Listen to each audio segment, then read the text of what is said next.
Hello friends, আসসালামু আলাইকুম। সবাই কেমন আছেন? আশা করি ভালো আছেন। সো আমি আজকে আপনাদেরকে দেখাবো কীভাবে আপনাদের পিসি বা ডেস্কটপ এর স্ক্রিন রেকর্ড করবেন। সো চলুন দেরি না করে শুরু করা যাক।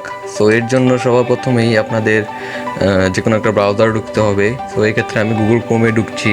সেখানে ঢোকার পর সবার প্রথমে bandicam.com লিখে সার্চ করতে হবে।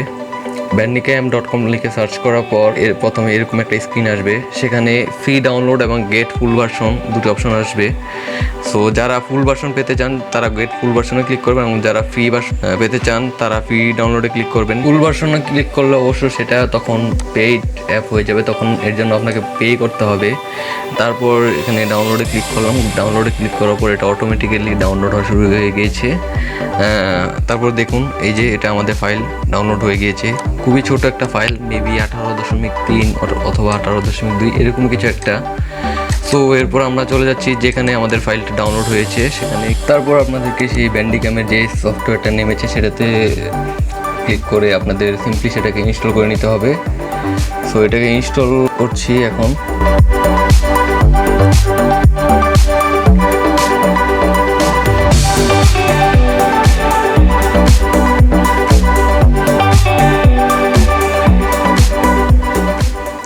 ইনস্টল শেষ হওয়ার পর ফিনিশিং স্ক্রিনে ফিনিশে ক্লিক করার পর অটোমেটিক্যালি আপনাদের যে ব্রাউজার মেন ব্রাউজার সেখানে একটি পেজ চলে আসবে। সো সেটা আপনারা ইচ্ছা করলে দেখতে পারেন অথবা স্কিপ করতে পারেন। সো এরপরে ইন্টেলের একটা নোটিফিকেশন আসবে। সো এটা আপনারা ইচ্ছা করলে ইয়েস অথবা নো যেটাতে পারেন সেটাতে ক্লিক করবেন। সো আমি এই ক্ষেত্রে ইয়েসে ক্লিক করছি। সো এখানে আপনারা দেখুন ব্যান্ডিক্যামের যে সফটওয়্যারটা সেটার সব অপশনগুলো। তারপর এখানে দেখুন রেকর্ডের একটা অপশন আছে, সেটা এই অপশনটাতে ক্লিক করলে রেকর্ড অটোমেটিক্যালি হওয়া শুরু হয়ে যাবে।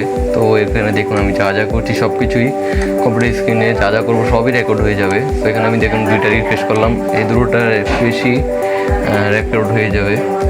সো এরপরে দেখুন সবার উপরে অপশন আছে, সেখানে আপনার রেকর্ড বন্ধ করার বা স্ক্রিনশট নেওয়ার সব অপশন আছে। তো এতক্ষণ আমি যা রেকর্ড করলাম সব ডকুমেন্টস ফোল্ডারের ব্যান্ডিক্যাম ফোল্ডারের সেভ হয়েছে। তারপরে দেখুন এই আমাদের ফোল্ডার। সো এটা এখন আমি প্লে করছি। এতক্ষণ আমি কম্পিউটার স্ক্রিনে যা যা করলাম সবই রেকর্ড হয়েছে। তো এখানে দেখুন আমি রিফ্রেশ করলাম, দুটি রিফ্রেশ সবই স্ক্রিন রেকর্ড হয়েছে। তো এই ছিল আজকের মতো। যদি আপনাদের ভিডিওটা ভালো লেগে থাকে তাহলে অবশ্যই লাইক করবেন এবং কমেন্ট আপনাদের মতামত জানাবেন। So that's it for today. Thank you all and please don't forget to subscribe my channel. Thank you.